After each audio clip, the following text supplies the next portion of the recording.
Good afternoon and welcome to yet another edition of the EQ Lunch and Learn. My name is Mucha Mlingo and I am your host for this very important conversation.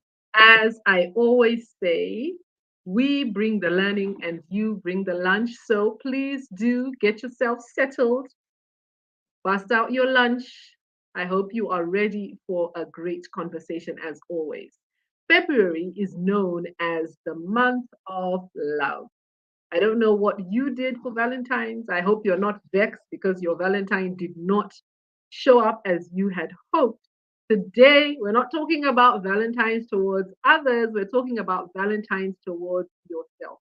We often forget to extend the same love and compassion to ourselves as we extend to others. The current generation will go down in history as the generation that promoted self hate more than any other. The rise of the internet world has not helped as much because bullies have become bolder as they have the cloak of anonymity. Diane Von Furstenberg, Maya Angelou, Oscar Wilde, and even Beyoncé have all spoken up against bullies with the underlying message being the importance of loving self. Self worth is definitely at the forefront of building a bright world, and it fuels self esteem. Healthy self esteem determines an individual's level of self efficacy. Employees who feel good about themselves are typically able to focus better, need less time off, and generally get along well with coworkers. That is a quotation from Candice Webb. Today, we are talking about self love. And as always, I have a fabulous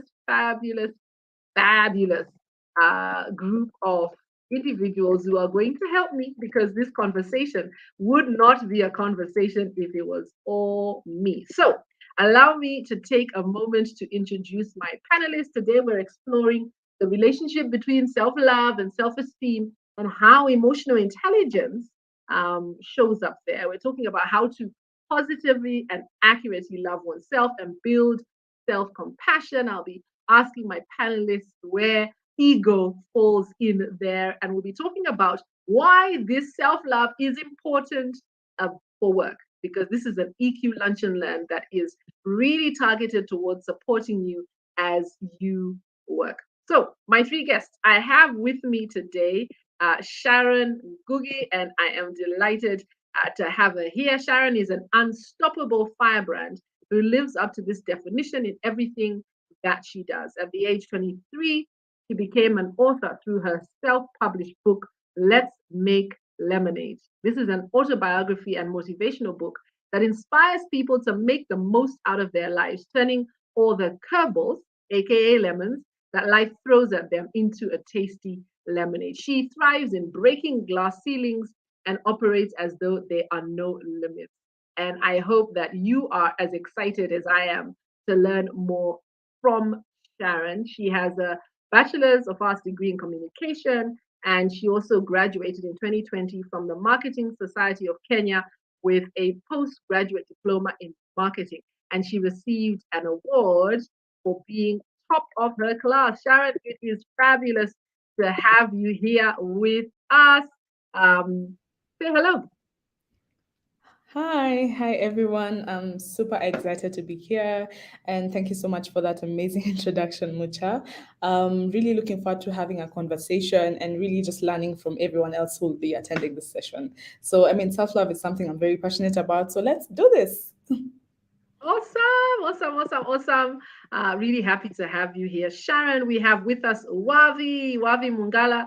Wavi is a seasoned customer experience and communication specialist with a wealth of experience in the same. She has experience across the hospitality industry as well as the public sector, where she's currently the head of corporate communication and customer experience at the Higher Education Loans Board. This is a role that encompasses customer experience, brand marketing, advertising, and PR. Her education experience, is from USIU. and Friends University in the US. From USIU, she has a bachelor's in hotel management, and she has a master's in management from Friends University in the USA. She is a certified customer journey architect, and she has a number of certifications. Honestly, I would be here all day if I listed them. At Help, she leads a team of over 75 staff, and over the last 6 years has significantly, and I emphasize significantly because it's to improve the Help brand awareness, resulting in a number of awards. And I know Wavi can take a moment to tell us about some of that. Wavi, it's so great to have you here. Welcome to this conversation. Thank you and good afternoon, Mucha and Sharon. Happy to be in this panel discussion today. Fantastic. Just in case you thought that this was one of those, I don't know what the opposite to a manel is, where you just have female panelists. For our audience, if you thought that this was one of those where it's just women, we do have a gentleman with us. Unfortunately, he is having challenges with his connectivity. So he has been in and out. He was with us shortly, but he's dropped off. But we do have Albert Migoa. I'm going to introduce him so that when he joins again, I'll just add him to the conversation. Albert is a trained counseling psychologist.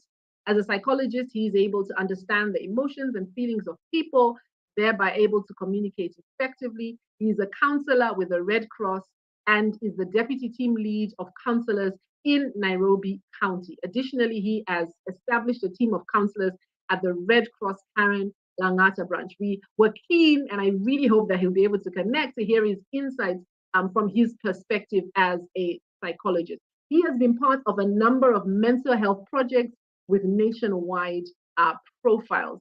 Again, if I was to read his entire profile, we would be here until tomorrow, but he has led one-to-one sessions, and he has supported the elderly, young mothers, persons with disability, young men, and he really has worked with a large range of individuals. So when he joins us, he will say hi to us, and I really do hope that he will be able to connect so that we can have his perspective both as a psychologist, but also as a gentleman. So thank you very much to everyone who is online.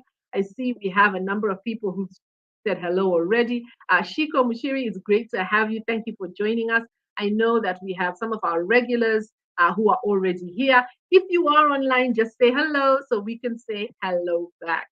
Ladies, for now it's a ladies only conversation, but I really do hope that we have our gentleman, Albert, who will share his insights.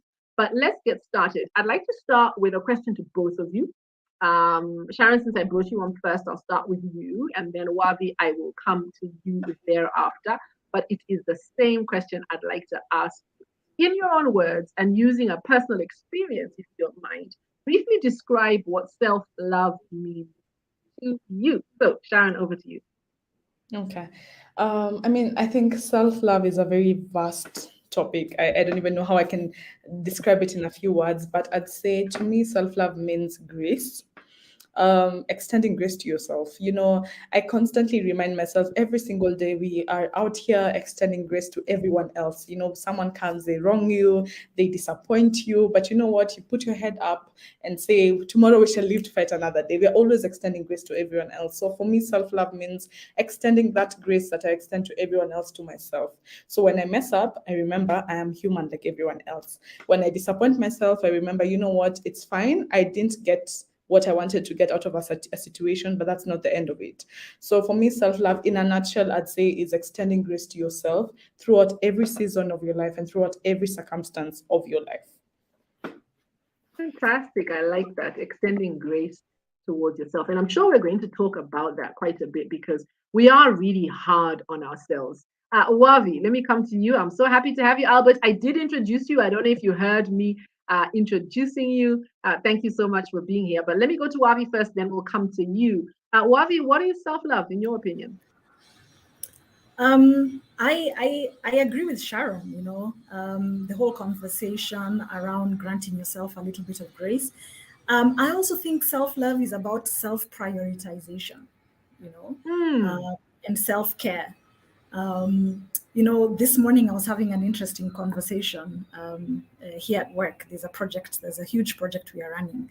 And someone reminded me of an advert for Imperial Leather. You remember a little luxury every day, you know? So it made me think about actually this conversation. And I was like, yeah, what's your little luxury every day?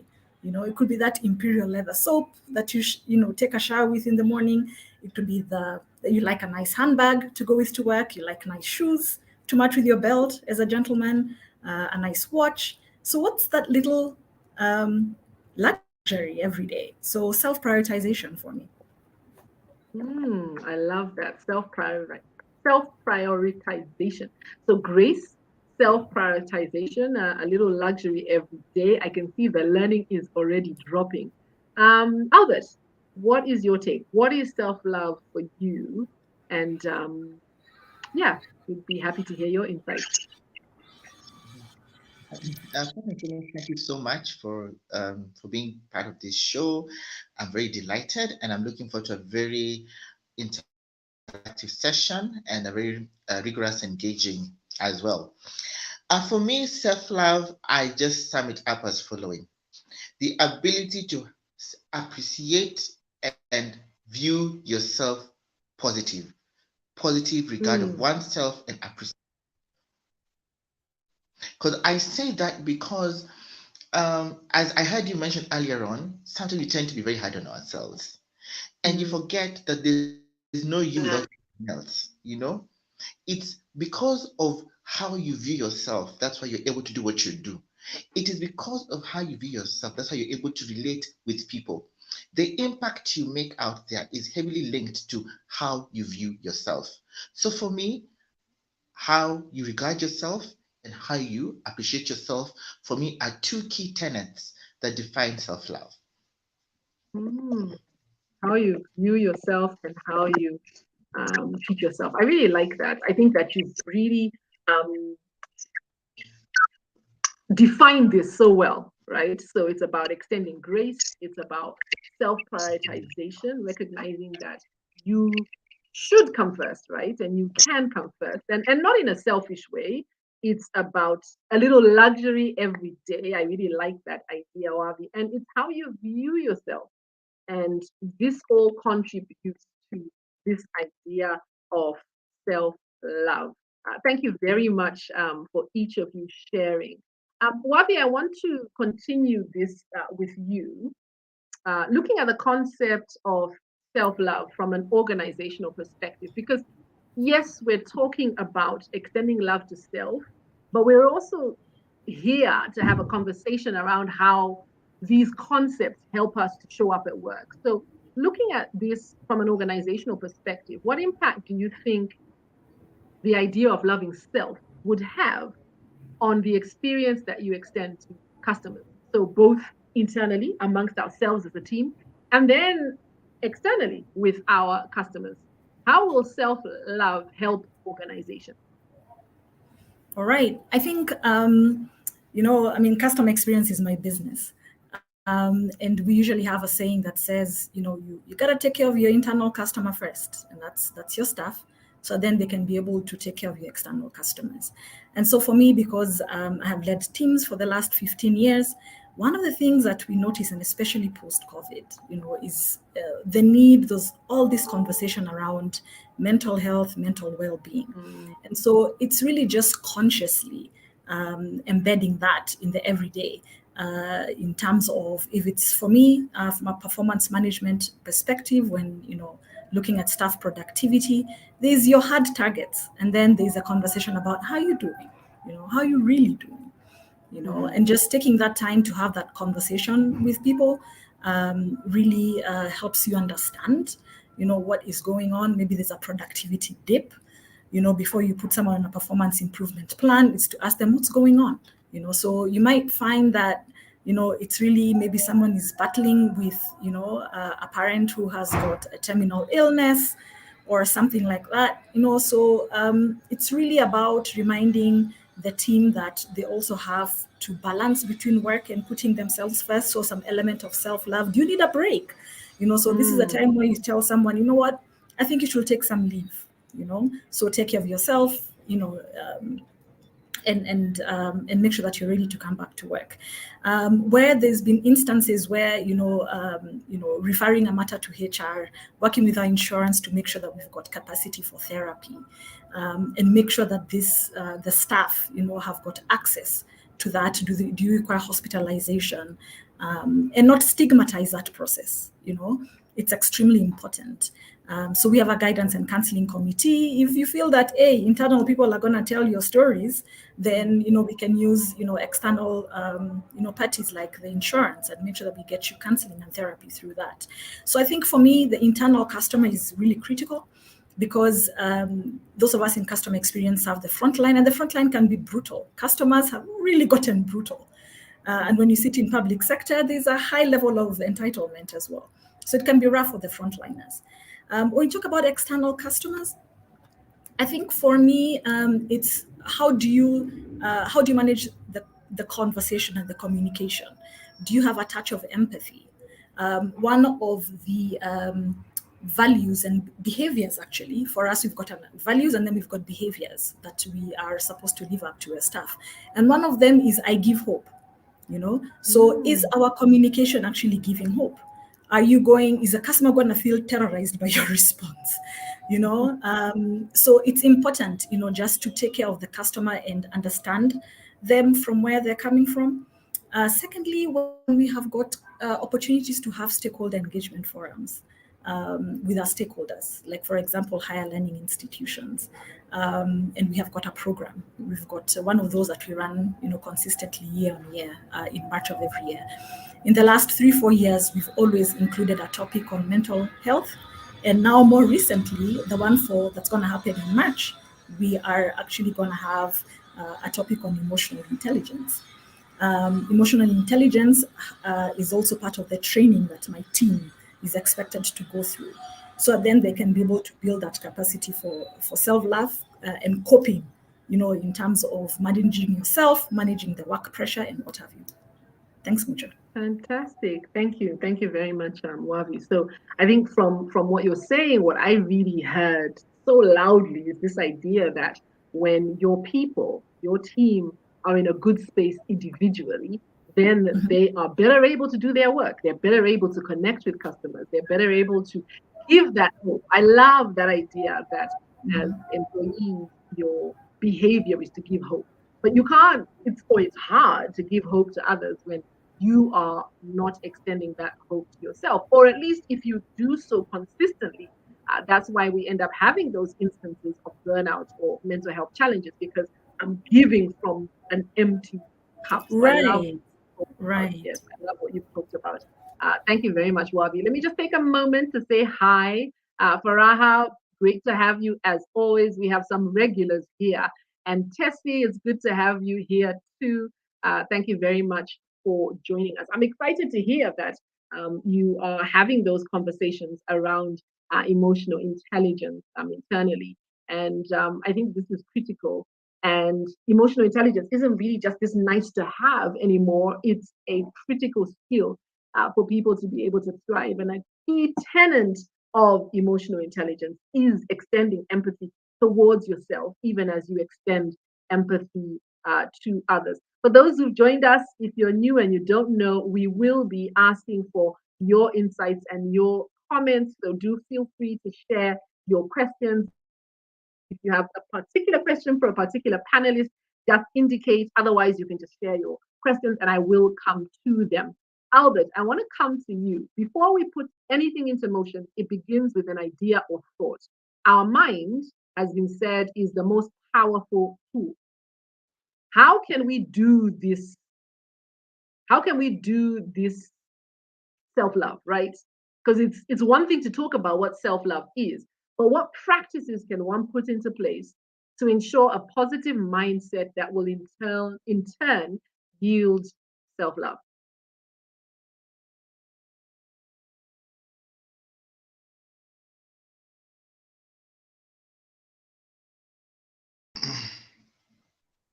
Yes, I think the question, Mucho. For me, this question is so powerful. It is so timely because it's easy, at the same time it is not. And here is why.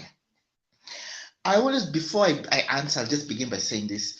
For me, you are who you are because of your thinking. You do what you do because of your thinking. Before you did something, you thought it.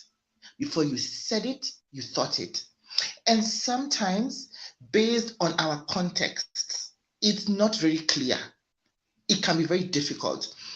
For instance, if you're in a toxic work environment, that's a very common cause of stress now. It can be very blurry. It can be very blurry. And therefore, for me, there's an element of number one, deliberation. We must be very deliberate to have that positive mindset very clearly. Number two, practice affirmation. I am good. I am worthwhile. I am strong. Very important. Number three, mindfulness.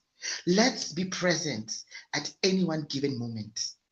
If you're working, be present at your work and do well. If you're with your family, be present, be there. Another thing, remember the fact that, or rather, embrace the fact that you cannot control everything. We are not in the business to be perfect. No perfection here.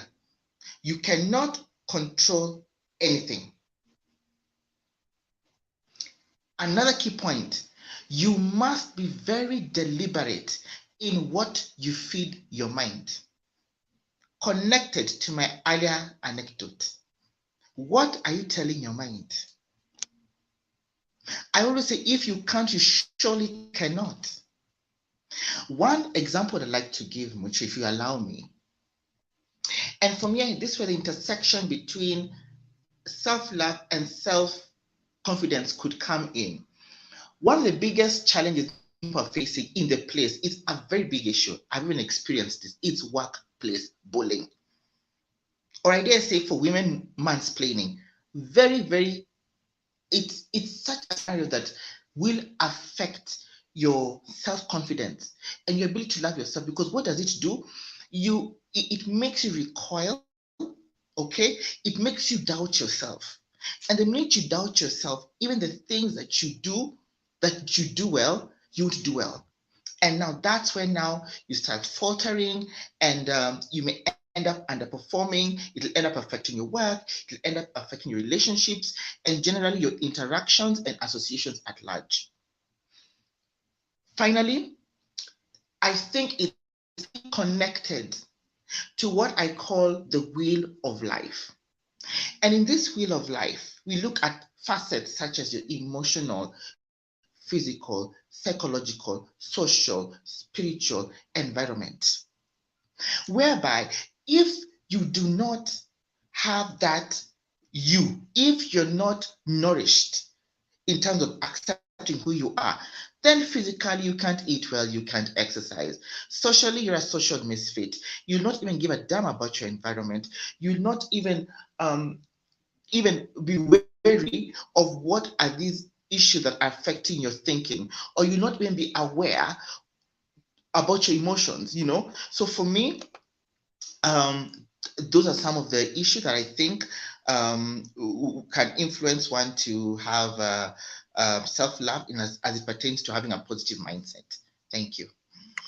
Fantastic, Albert. Thank you very much. I mean, the wisest man who ever lived said it, as a man thinketh in his heart, so is he. And you have said that so well, this idea that what we think becomes our reality.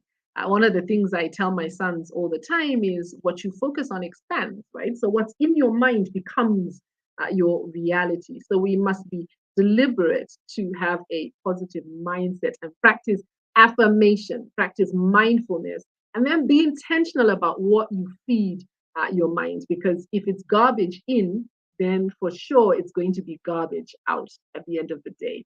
And this is critical. You bring up a really important point, Albert. And Wavi, I want to put you on the spot a little here. He's brought up a really important point, this idea of bullying. And I just want to take a step back. Earlier we were talking about the impact of self-love in terms of how we will interact with each other within an organization. How do you think self-love could possibly help us to deal with bullying in an organizational perspective? And I'm just thinking from your perspective as someone who leads teams, and how you would encourage someone in the team who, where there's some elements of bullying, whether it's as a result of something like mansplaining, or otherwise, right? How will my love of self help me to guard against those who would bully me? I guess is the question I'm asking. Mm-hmm. Yeah, Mucho, that's a really good one. In fact, when you talked about that, I was like, yeah, I think the reality is, whenever we have got staff, coming in to organizations or to a new department and what have you, I think the onboarding process usually typically is going to be around, do you have, the laptop, the PC, your phone extension, this is where the washrooms are, this is your staff ID and all of that, this is your system access. People just don't sit and have a conversation around culture and around what is your personality and how do you handle issues and how do you escalate issues, and we need to have candid conversations. One of the things that I usually tell my team that right off the bat might sound brutal, but is something that I prefer, to be honest, even if you're coming as an intern or whatever, is that I will tell you, Wavi is not responsible for your personal happiness. That's asking too much of me. I really am not responsible for your personal happiness. It's your responsibility, and to understand that workplaces are inherently self-sabotaging. So you're either going to get caught up with the drama on the corridors, the workplace politics, or you're going to focus. So what brings you here? Why are you here? Why is it important for you to do well? You signed on the dotted line by yourself. Sometimes I think cliques in the office are worse than high school cliques, so it's important. And so for me, I have that conversation at onboarding level. And I'll tell you, no.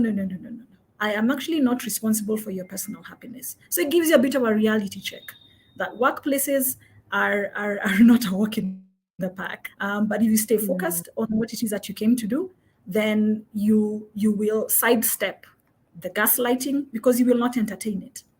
Yeah, that's my take. I really love that. And I love the idea of having, as part of the onboarding, conversations that relate to well-being rather than just the nuts and bolts. Sharon, I saw you nodding, and I know I threw this question to Avi, but I don't know if you want to weigh in on this idea that healthy self-love can actually help you to navigate what can be treacherous waters in the workplace, navigate the bullying, navigate the getting caught up in the politics and the like, helping you to keep focus on what you're there for. What are your reflections on that?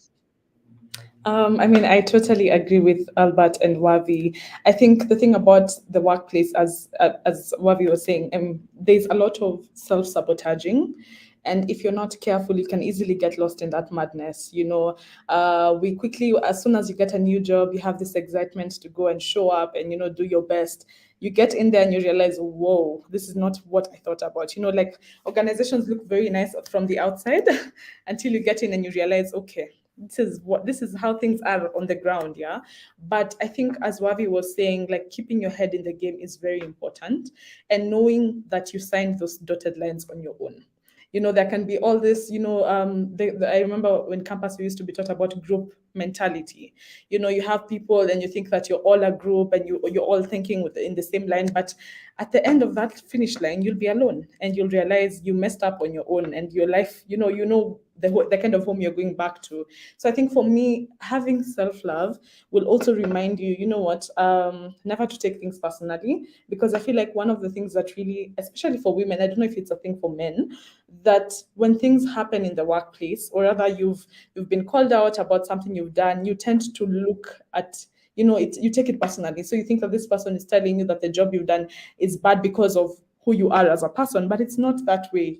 So when you remind yourself that you've been hired for a reason, they saw there's worth and there's value in you coming and being part of the team, and this is just a small mistake you've made and you can get past it. So when you love yourself and when you know who you are, it's easier to to first of all accept feedback, to take Mm. positive criticism, knowing that when someone is telling you this is not good, it's not they're saying, Sharon, you're not good at your job. It's this job you've done today is not good. So it means tomorrow you will wake up and you will show up differently. Yeah.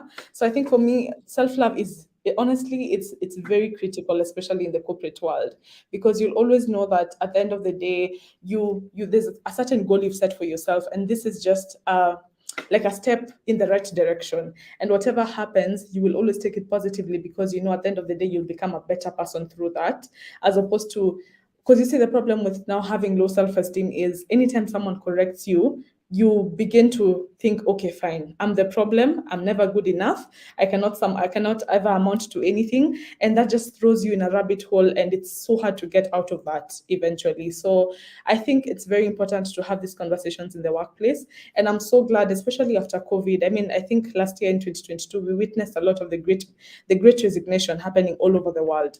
People realized, oh wait, I don't have to stay in a toxic work environment. I'd rather go out there and let me hustle. If it's tough, I know it's tough, but I can do it, because workplaces were not really embracing the whole conversation around mental health.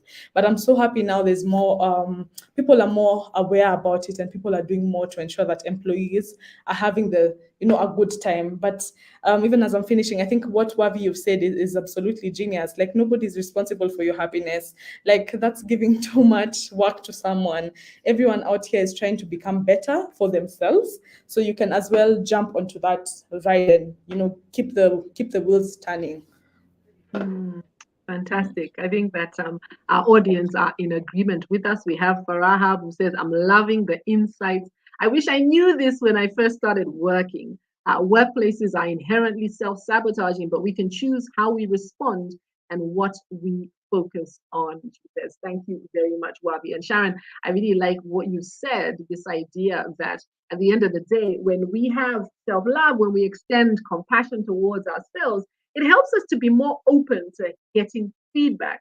We recognize that it's not a personal attack, rather, someone is supporting us or helping us to grow. And we're able to sift through that feedback and identify the insights that we can ultimately utilize to do better. And so self love then is critical because it helps us to be able to navigate what can be quite an uncomfortable environment. I'm loving these conversations we're having.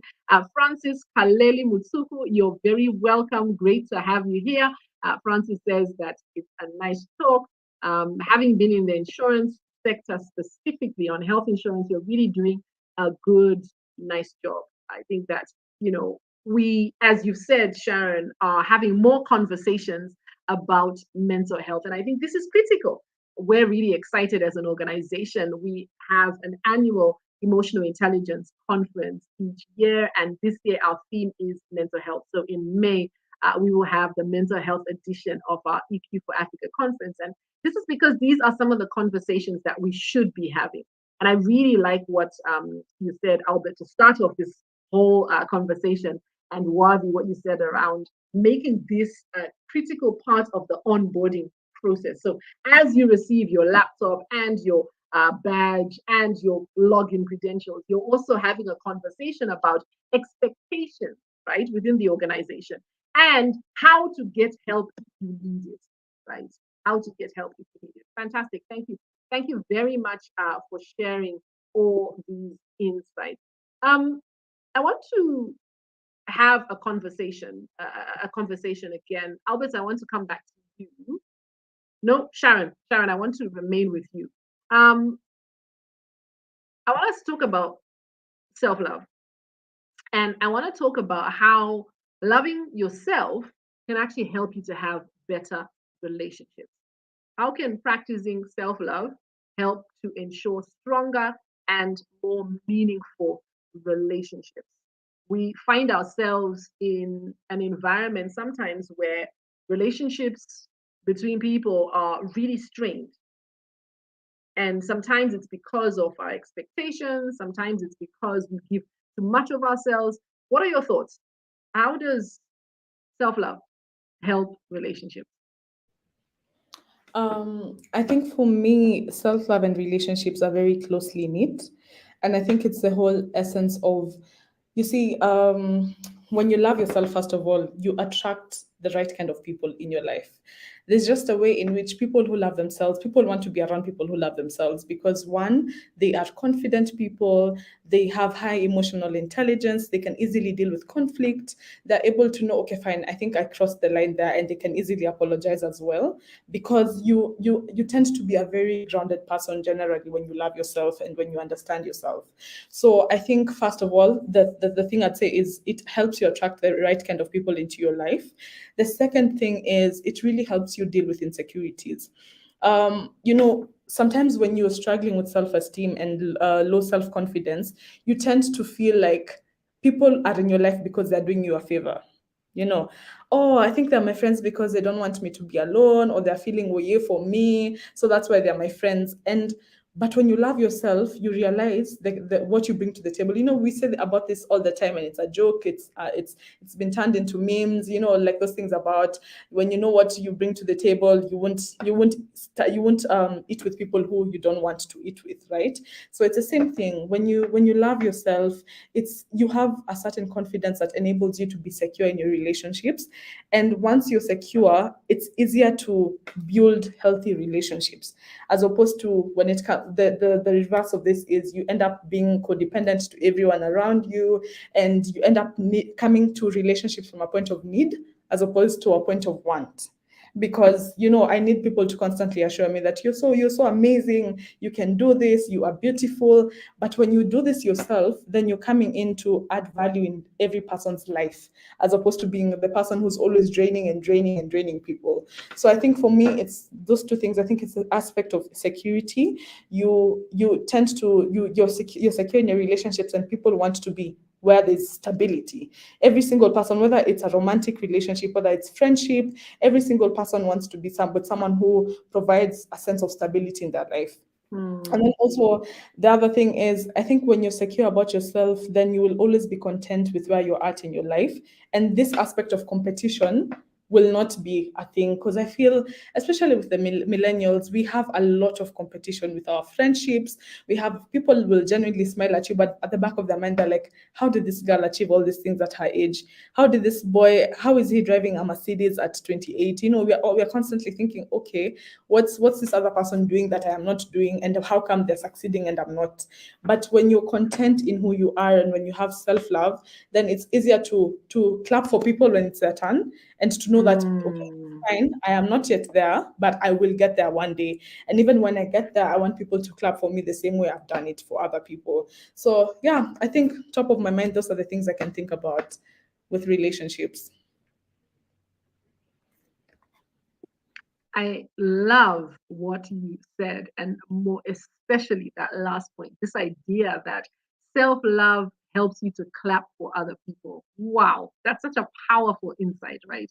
When I'm confident in myself, I know that my time will come. And so what you're saying then, Sharon, is that self-love helps us to have a abundance mentality as opposed to a scarcity mentality, because we recognize that there is an abundance, and it doesn't, other people's success doesn't affect ours. I think that's such a powerful reflection. Thank you very much for sharing that with us. What an awesome reflection.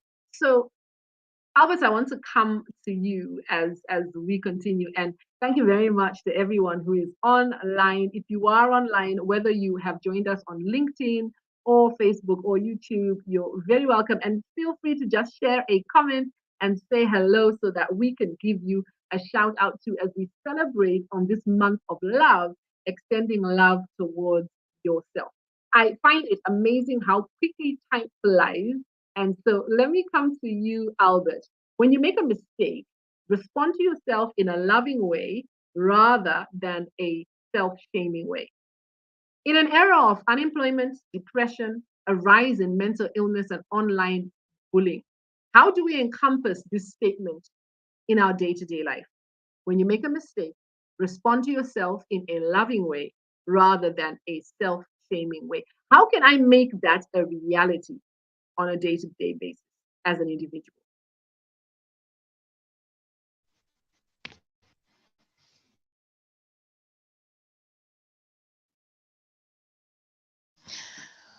Good, another very good question, Mucha. I think for me, by saying two very simple things. Number one, it is okay to make a mistake.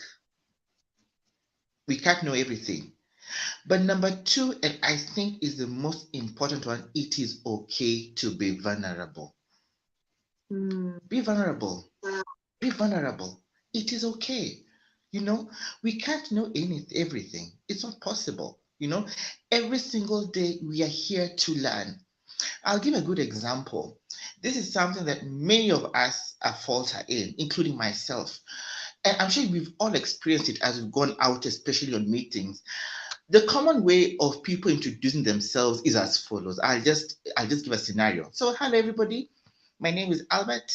I'm the head of HR Google, and I'm happy to be here. So what?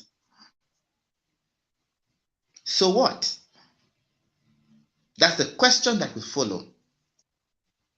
Remember, I'm in a different context. I'm in a business context where I'm supposed to make an impact. So the question is, in that example that I've given, what value have I given other than the fact other than my name and the fact that I'm happy to be here? There's none.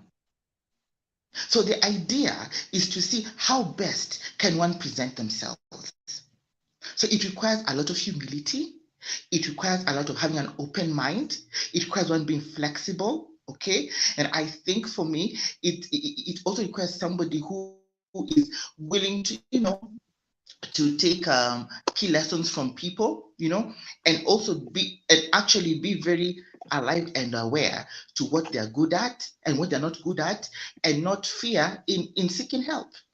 That's how I would handle such a case or such a question. Thank you, Mucha. I think that, as I say, always the learning just drops and drops and drops. I think this idea that it's okay to make a mistake is so critical, right? We often are really hard on ourselves. And I mentioned this earlier, that we are so hard on ourselves that we have these unrealistic expectations of ourselves. And when we make a mistake, we are so critical. And so starting with that mindset that it's okay to make a mistake, and the key is to learn from it. Wavi and Sharon, I saw you nodding. So I'd like you to just share your insights on the same, if you have any. This idea that how can I respond to mistakes in a loving way? And Albert says, start by recognizing that it's okay to make a mistake. What else would you add to the idea that it's okay to make a mistake and extending that grace to yourself?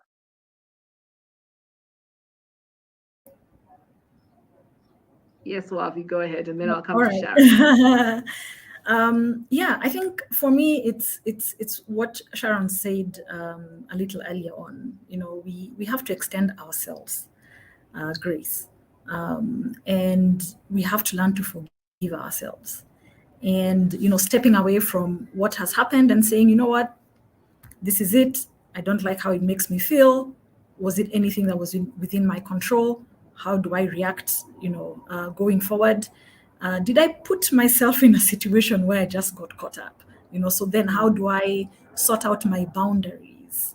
If it's in the workplace, how do I sort out my boundaries? And especially for the younger guys, maybe, is one of the things that I usually say is, you have to manage what your expectations are out of the workplace. Are you really looking to come to make friends? Is it that you don't have any friends out there? The more you get into seniority, I think for me at my level, I don't go into a workplace expecting to make bosom buddies. That stage, done, left and gone. I've got friends that I've had for 20 plus years. And so it's just really managing your expectations so that then at the point where a mistake happens, then you can extend yourself and say, okay, fine, that was a learning curve. That one maybe I should have done better, and look at it, very proactively in that regard. If you overinvest yourself emotionally in the workplace and forget that workplaces are there to, get the best out of you from a productivity perspective. That's why they exist in the first place. So if you put that first in your mind, then it'll be easier to manage when there are issues that have occurred. Not because it doesn't mean that you don't feel bad. Look, if you're working on a project and the timelines are not coming through, or people you feel are sabotaging the process, of course you feel bad about it. I've been through that stuff before. But for me, I tend to take a breather and go like, you know what? Fine. I'm gonna, go back and re-strategize. That strategy wasn't working. I need a different game plan, and it's not personal. Yeah, I really like that.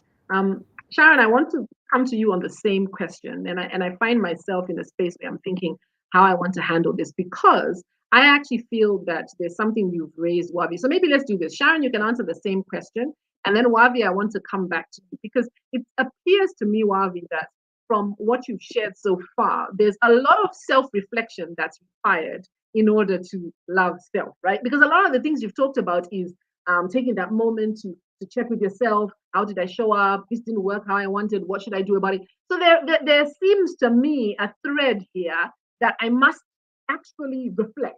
So I don't want to lose that thought, but let's continue answering the question around that we're on. So Sharon, let me come to you on that question of how to handle making mistakes. And then Wavi, I'll come back to you just so you can share some thoughts around self-reflection, because I think that's come up quite a bit from what you have shared. Okay. So for me, I think it's looking at yourself from the outward in. There's two things I'd like to say about that. So the first one is looking at yourself from the outward in. Most times when we make a mistake, we think about me. Like, this person did this to me and it made me feel this way. But very rarely do we actually put ourselves out of the situation and think, okay, what could I have done that led them to reacting the way they reacted, calling me out for what I did. So I think for me, the first thing is taking yourself out of the situation and looking. You see the way in movies when things would happen, like I remember vividly, like Tom and Jerry, like when he'd get into an accident, you'd see like his soul has gone out and it's looking at him down there, exactly the same thing.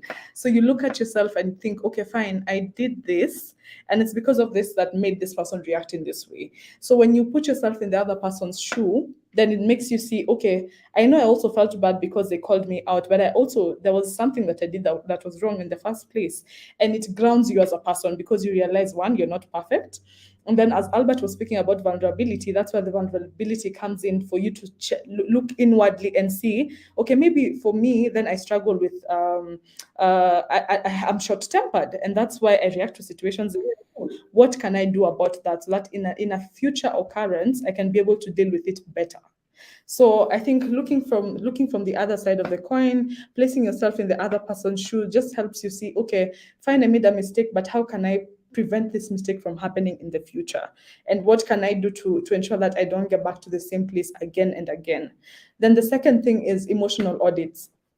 I think for me, anytime I'm involved in an issue or I'm struggling with something or I've made a mistake, I like to do emotional audits. Like I sit down with myself, I can even take my journal or a book, a pen and paper, and write down every emotion that I'm feeling out of this particular instance. So for example, maybe it could be literally anything. Let's say you lost a job and it's because of something that you actually did. Sit down with yourself, even write out the scenario. Fine, I did this, I had misconduct at work, and that led me to losing my job. How do I feel about it? Am I angry? Am I upset? Am I disappointed in myself? Do I think I should have done better? You write down all the emotions you're going through and then find the opposite of those emotions. So for me to avoid feeling disappointment, the thing I can do is maybe work on ensuring that I will not ever have another misconduct case in the future. So how can I get to that point? So just finding a way in which you can turn the emotions that you're having to the positive, or rather to the affirmative, will really help you to be able to deal with your mistakes in a way that will help you prevent yourself from ever going back to that particular instance. Because I think, honestly, like you say, that there's a saying that says, once bitten, twice shy. So if you're the kind of person who's always doing the same mistake, now you're the problem, like once it's okay, the second time it's fine, but the third time, really, I think probably you didn't learn from the first two times. So you need to check yourself and see, okay, maybe I'm the problem and I need to find a way to deal with that so that I never get back to that again. Yeah.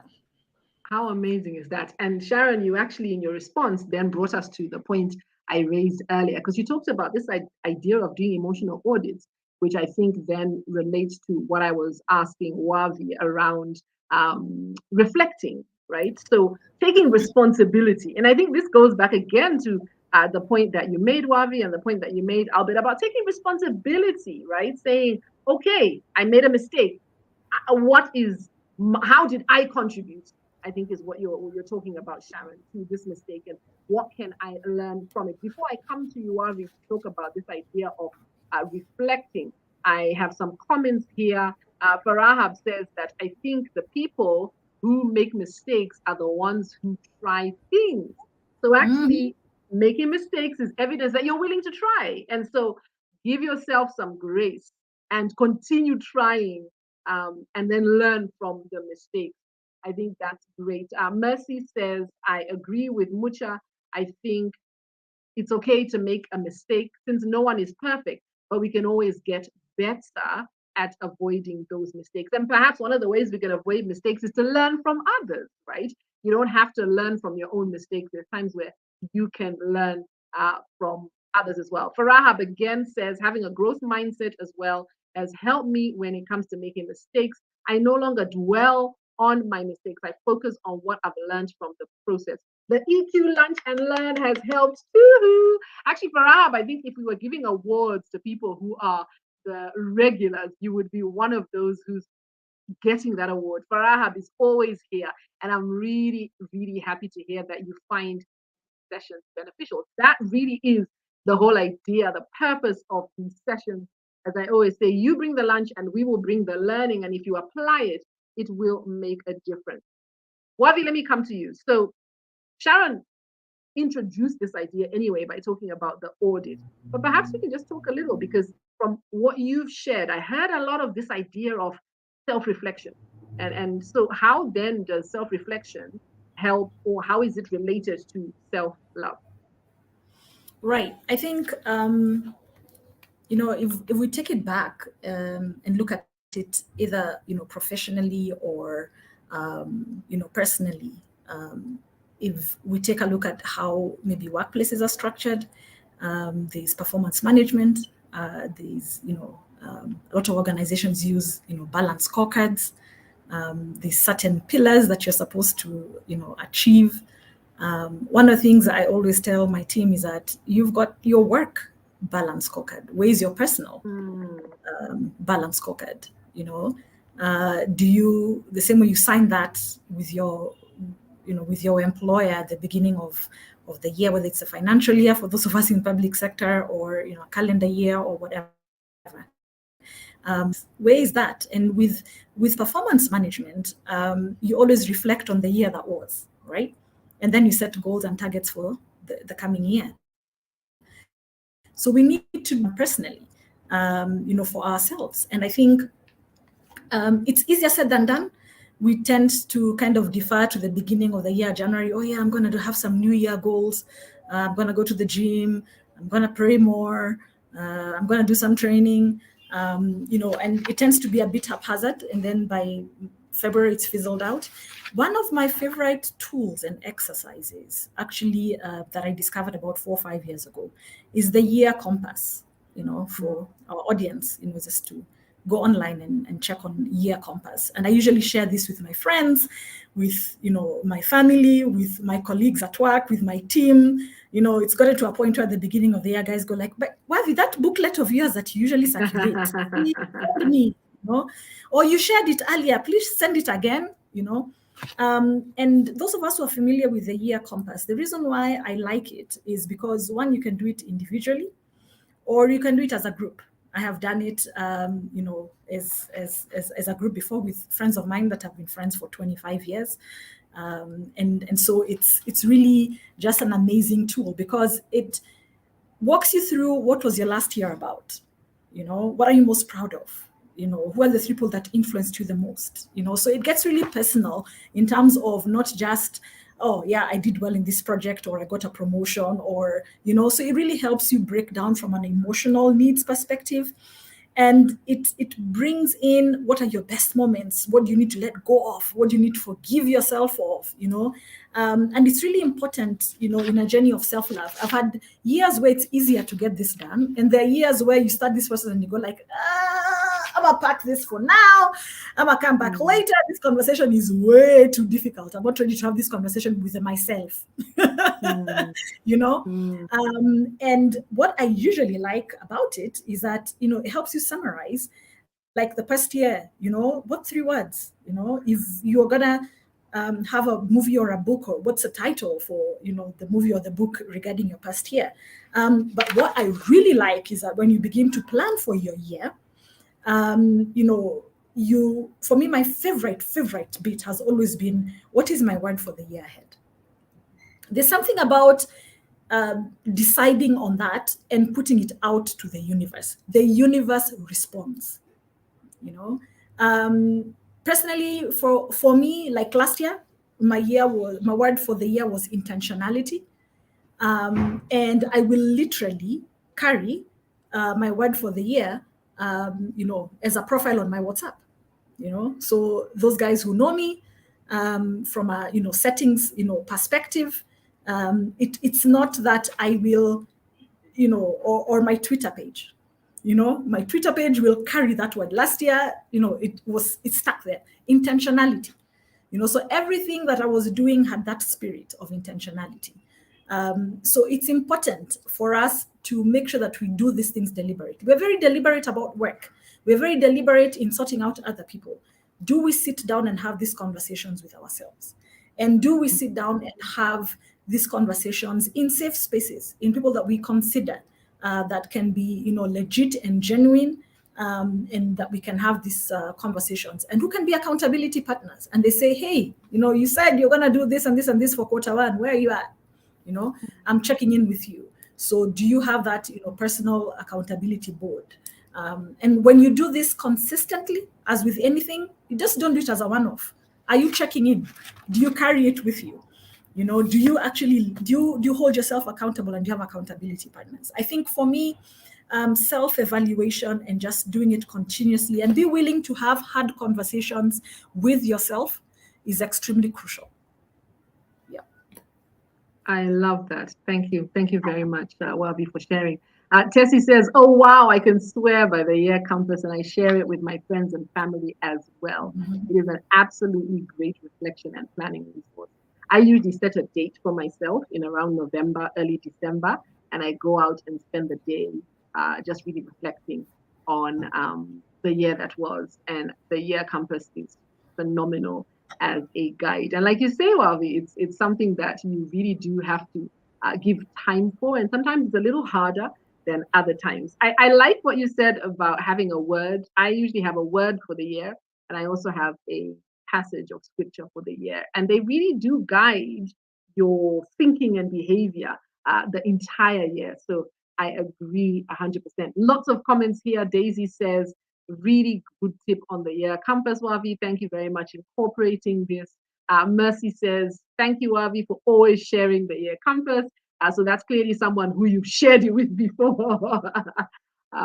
So I think that's a really important thing. And one of the things you've said, this idea of your personal balance scorecard, Wavi, is that it should be an ongoing thing. So my year compass is all well and good. My year compass is all well and good, but it can't just end with the year. It can't just be something I do once a year and that's it. How am I building this in throughout the course of the year? Fantastic. I'm looking at the time and I'm thinking, oh my goodness, time is flying by. Do you have a question for my panel? Do you have a question for my panel? Wavi, we've talked about self-reflection, right? I kind of took us off script for that because I thought that was a theme that came through. And I think it's important that we address it. So clearly, setting aside time to reflect is an example, right? What other examples of short exercises can you share that someone can use either at work or at home to help promote this self-love?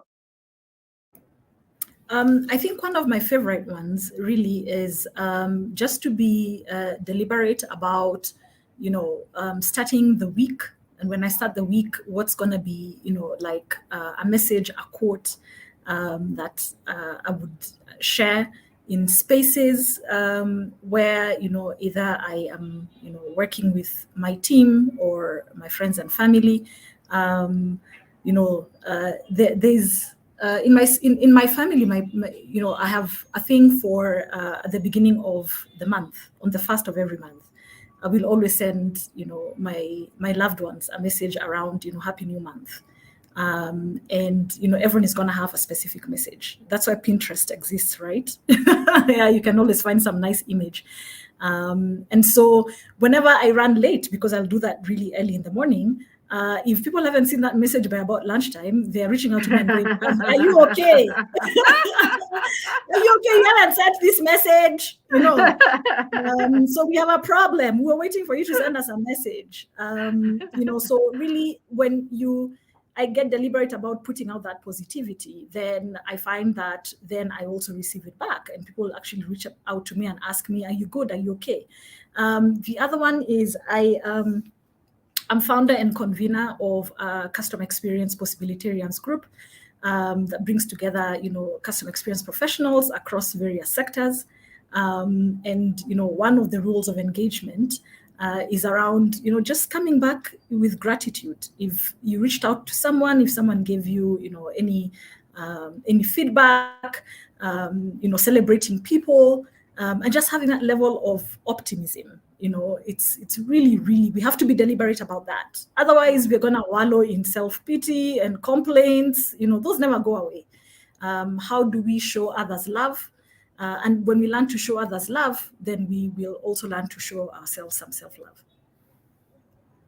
I love that. Thank you very much. I'm one of those who's in that group, Wabi, the one possibilitarian. And I love the energy you bring to the group. Sometimes I wonder where you find all that energy because you're always so positive in that space. And it's such a busy group with so many people commenting, but somehow Wabi always has an insight to share here and there. So thank you very much for the energy that you bring to that group. Allow me to officially appreciate you this afternoon now as I reflect on that group and the energy it brings. Albert, I want to come to you. I'm keeping an eye out for comments that may come through on the comment section, or questions, I should say, that may come through on the comment section. If you have a question, please do ask it. There was a question shared pretty early on, so I just want to scroll back and find it.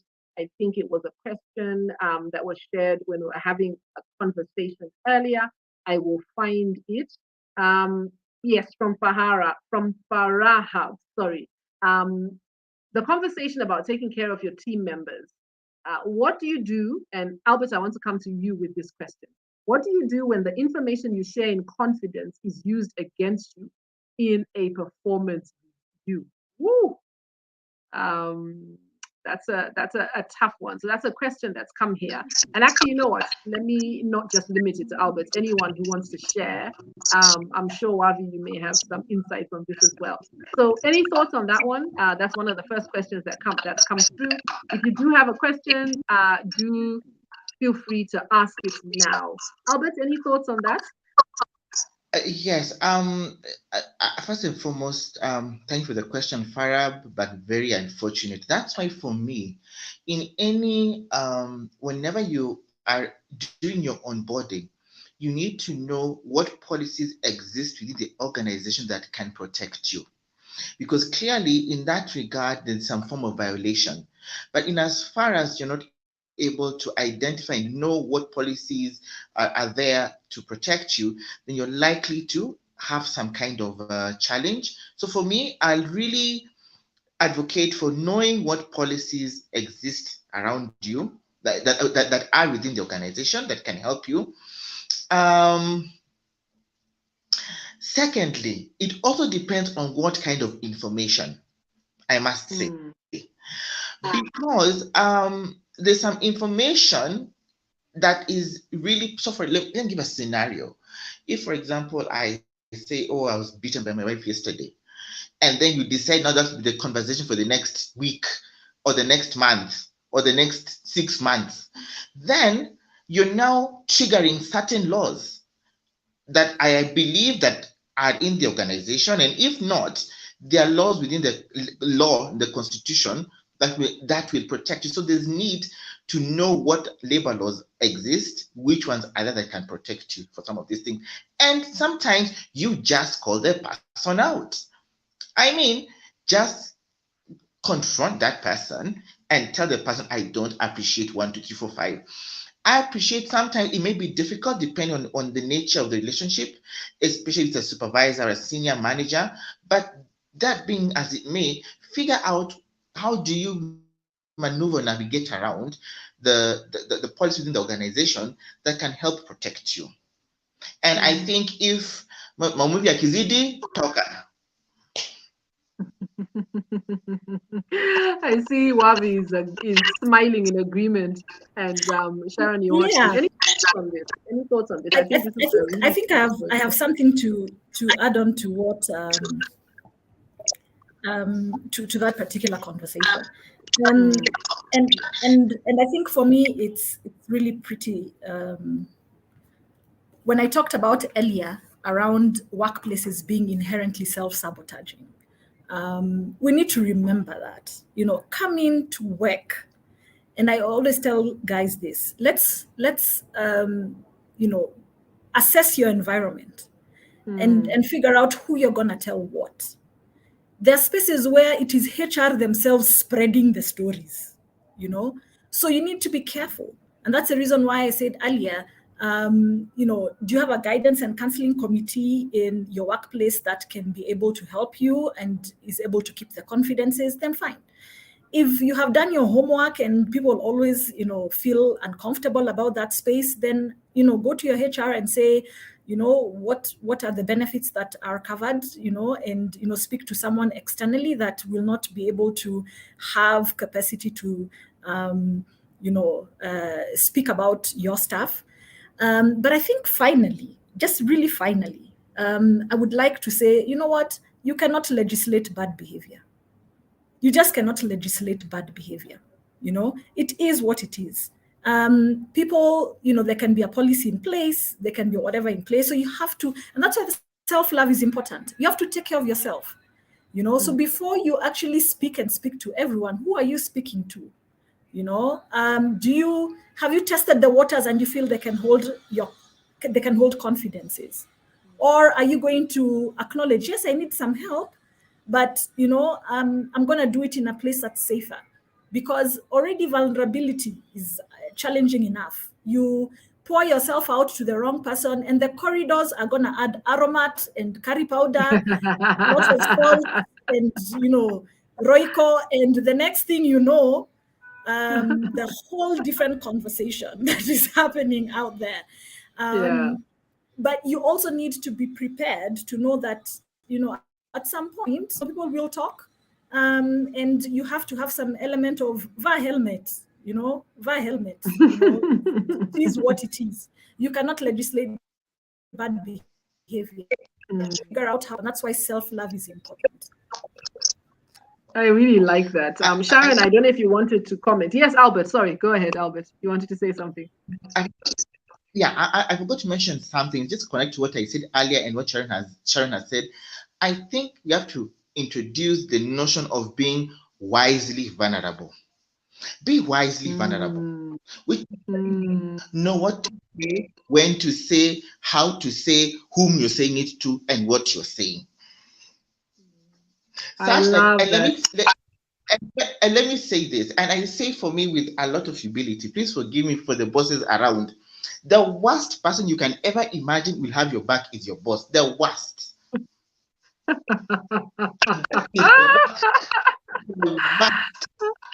So if you're going there, so remember, and just to, I believe it was Sharon, or I think it was Wabi, know what are you there for? No, you're in a work environment. No, you're not an island. You need to relate. You need to engage with people, but stay focused. Be rid of the shenanigans, and shenanigans will come, especially now since the advent of COVID and with the psychosocial issues people are going through, shenanigans will come in. So the thing is, be wisely vulnerable. Be wisely vulnerable. I love that. It's amazing to me how we somehow always have a panel that just connect and are sharing. It's like they read the same book in advance of coming here. For the benefit of those of you who are watching, there's no book that we read. It's just amazing how these insights are, are tying together, and it's so critical. Be wisely vulnerable. And this is really echoing what Wavi talked about earlier, that you are at work to work at the end of the day. And so focus on what you are there for. And I think this is a challenge we have when we expect that work is where you are going to form your closest relationships and everyone's going to be your best buddy at work. And then that then helps us to blur those lines around how we share. Sharon, I don't know if you had anything you wanted to add, but as you think about that, I want to invite you, Sharon, to also reflect on this follow-up question from Catherine. It says, how does one manage the risk of being seen as lacking grit or being disrespectful when trying to enforce boundaries, especially at work, as the boundaries should enable self-care? I'm imagining, and Catherine, this is a really, really awesome question. I'm imagining an environment where you have a boss who sends emails at 10 p.m. and you're trying to say, this is my, working time, or I'm imagining someone who's asking you to do things where you feel they're encroaching on your self-care, but you're afraid that if you speak up, if you voice, you'll be seen as disrespectful or you'll be seen as lacking in grit. I really love this question. So Sharon, you can comment on the last question if you wanted to add, but also let's tackle this other question as well. What are your reflections?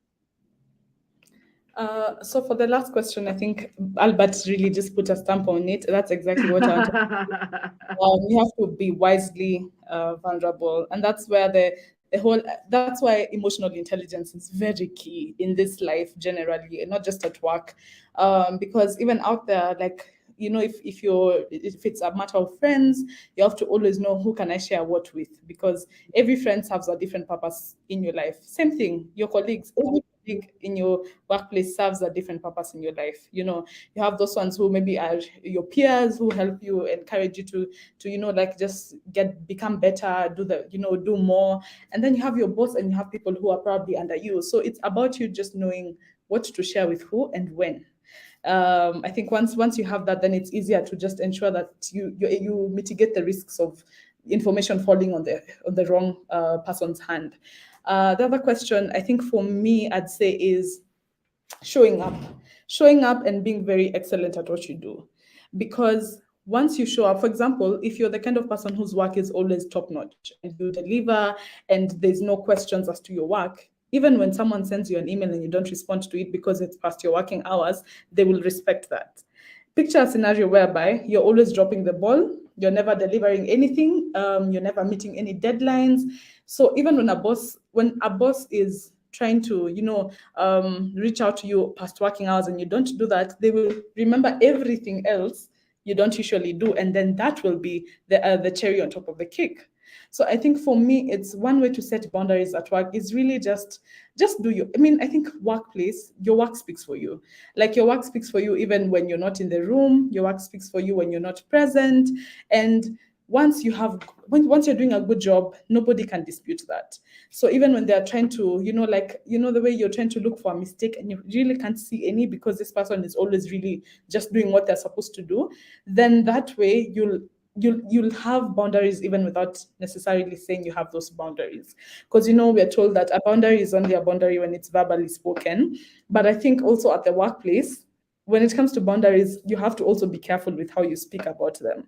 And then the other thing I think also is just being wise in terms of, like, is it a crisis? Because you see, if it's a crisis, you can't completely ignore it, because if it's especially something that would actually damage the result of the coming days, you have to be wise and know that, okay, I need to respond to this, because if I don't, then there's an issue.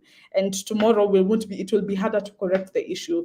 So I think it's first showing up, being very excellent at what you do, and ensuring that you don't have any loopholes, because especially when there's work politics, when people are trying to look for you and trying to, cause issues, they will always look for those loopholes that I'm speaking about. So when your work is excellent, it becomes harder for anyone to bring you down, per se, quote unquote. Then also just really just knowing when and when not to respond. Because, for example, there are certain careers or jobs that are very sensitive, and a single mistake can really cause the company to completely crash. So also knowing your position in the company, you see, like, for example, there are some, the way, like, for example, doctors, they can never have their phones off.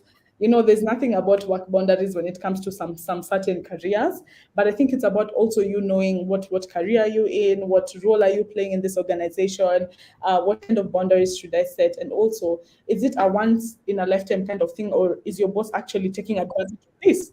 Because if you find you have a boss who actually usually respects your boundaries, but this one time they sent you an email, there must be a reason why they did that.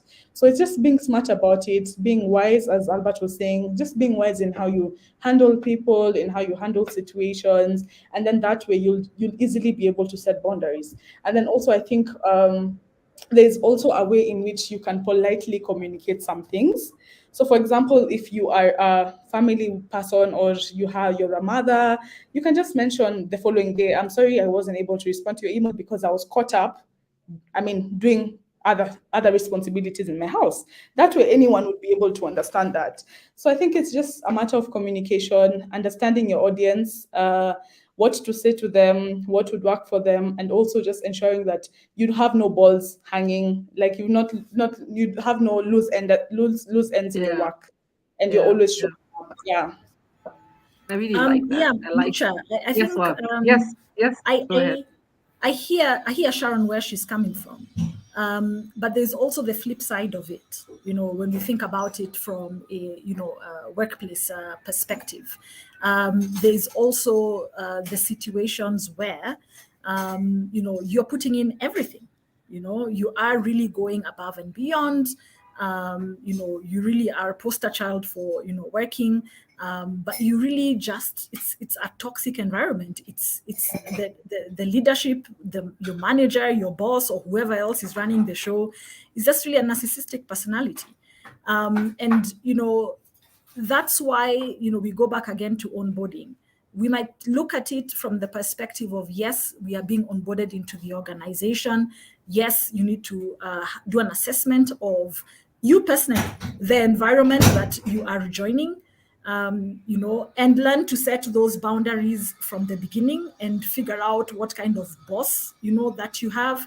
They always say that we look at managing and look at it in terms of managing downwards. There's also managing upwards.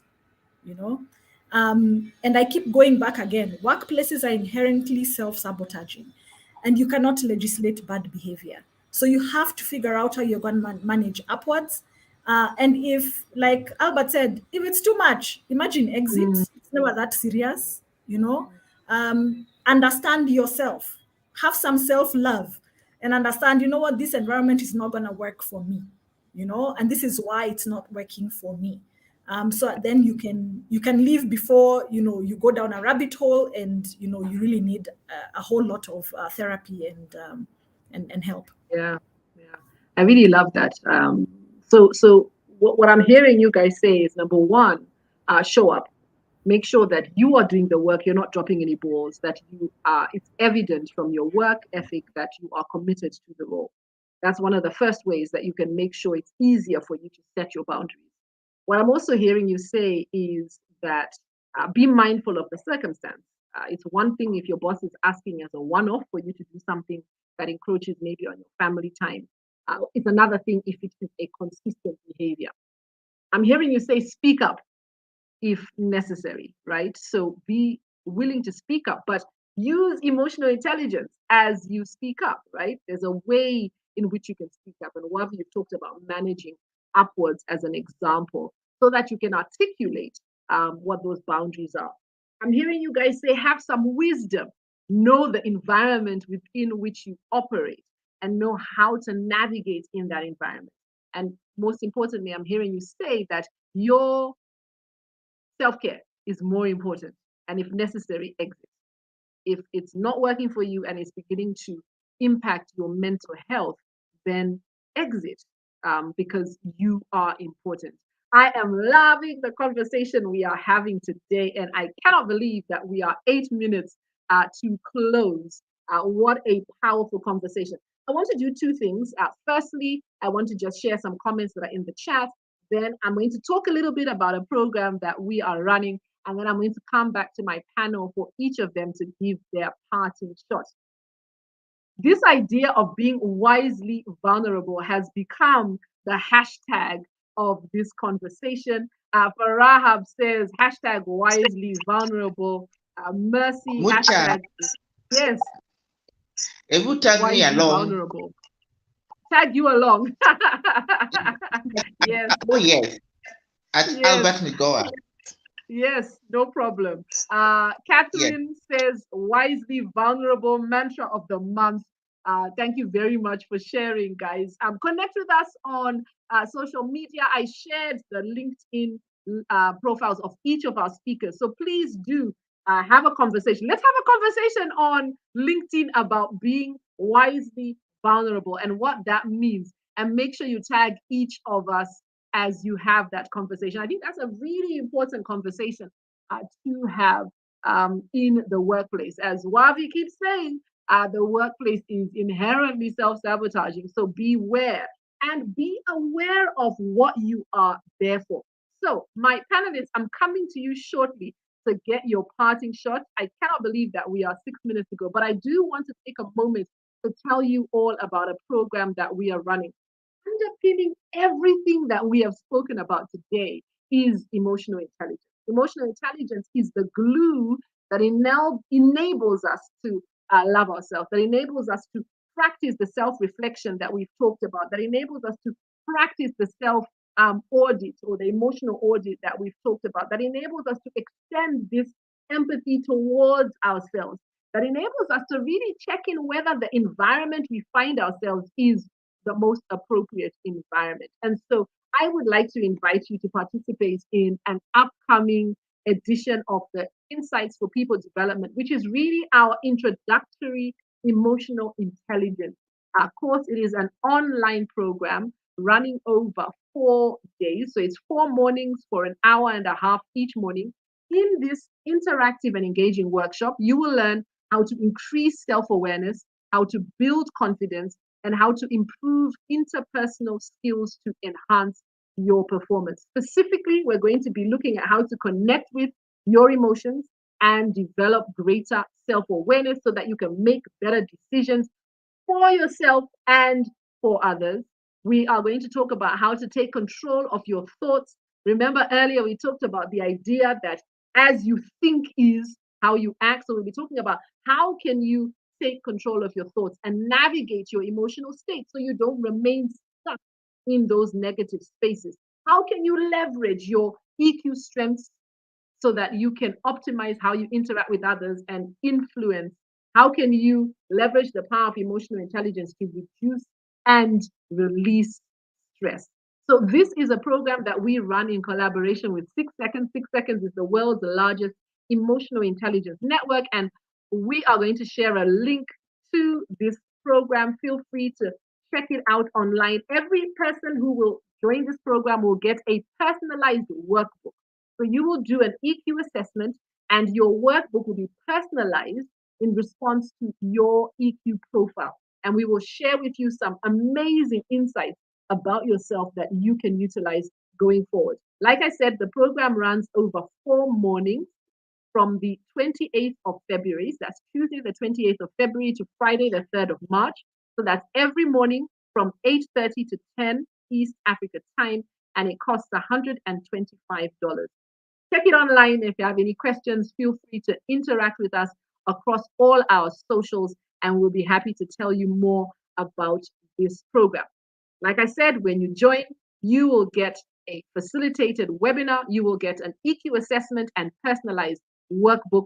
You'll also have access to our online learning tools. So do connect with us, but allow me to get back to my panel. We have 3 minutes remaining. So your parting shot, ladies and gentlemen. Albert, because you were the last one to come in earlier today, let's have you first. What is your parting shot today? We've been talking about self-love in this month of love. What is your final thought? My final thought is the greatest love of all is love of oneself. Thank you. Fantastic, Albus. The greatest love is love towards self. I think this is critical. I don't think you can love others truly if you do not love yourself. Thank you very much, Albert. Wavi, your parting shot. All right. My parting shot is actually from one of my favorite. I began following him. He's an author, Young Pueblo, Yung Pueblo. And the other day, I think it was last month, I saw this on his social media posts, and it read, "You need to do more than just eat nourishing food, exercise, and rest to feel your best. You also need to be around good people, spend time healing your emotional history, live in alignment with your values, say no to people pleasing, stay open to growth, and deeply embrace change." So I think for me, that's my parting shot from Young Pueblo. Thank you. Fantastic. So the team's already shared a link to Young Pueblo's page. If you want to follow and learn more, you can go to the website. And thank you very much for sharing that, Wavi. I think that the work we do on ourselves is such a critical component of our success. And unfortunately, it's something that we do not focus on. We're very good, especially as Africans, on focusing on the technical elements. But the work we do on ourselves, the non-technical work, is so critical and yet so often overlooked. Sharon, your parting shot. I think for me, I'd say two things. One is from Atomic Habits by James Clear. It's every day consistently do habits that will help you like take a step in the right direction. Improvement by 1% at least daily, as opposed to thinking that you can correct everything at one go. Then the second thing is self-love. Like any other thing in this life is a journey. So learn to trust the process. The end will justify the means. So every single day, just ensure you make improvements and trust the process. Wow. There you have it, guys. Have my panel not been phenomenal? Thank you so much, Sharon. Thank you, Wavi. Thank you, Albert. You guys have dropped the learning. As always, every month we have such amazing insights. It's 1 o'clock, it's 2 o'clock, sorry. And this brings us to the end of this rich conversation. But I know that you can access it on YouTube after the fact and just go back and listen again to the rich insights that have been shared. I am challenging us. Let's have a conversation on LinkedIn. Don't forget to tag all of us around this idea of being wisely vulnerable, our hashtag. I thank you so much to everyone who has been here today. Allow me to say goodbye to my panelists. Thank you. You guys have been phenomenal again. Thank you, Sharon. Thank you, Wavi. Thank you, Albert. And as we sign off for today, don't forget we have our upcoming program that we would love to have you as part of. And if you do have any questions, do reach out to us and let's have a conversation. Let's move this to LinkedIn and talk about being wisely vulnerable as we extend self-love to ourselves. Thank you so much for joining us today. It has been such an honor to have this conversation with you. Diarize, next month we'll be back again. It's the International Women's Day next month. And so our conversation will be aligned to the theme of IWD. Make sure you keep your ear peeled for the EQ Lunch and Learn for next month. But in the meantime, the link has been shared. Check out the program we're running at the end of this month so that we can support you to build greater emotional intelligence so that you can extend that love towards yourself. Thank you very much for joining us. As always, we provided the learning. I hope that you have enjoyed your lunch. So thank you very much for joining us.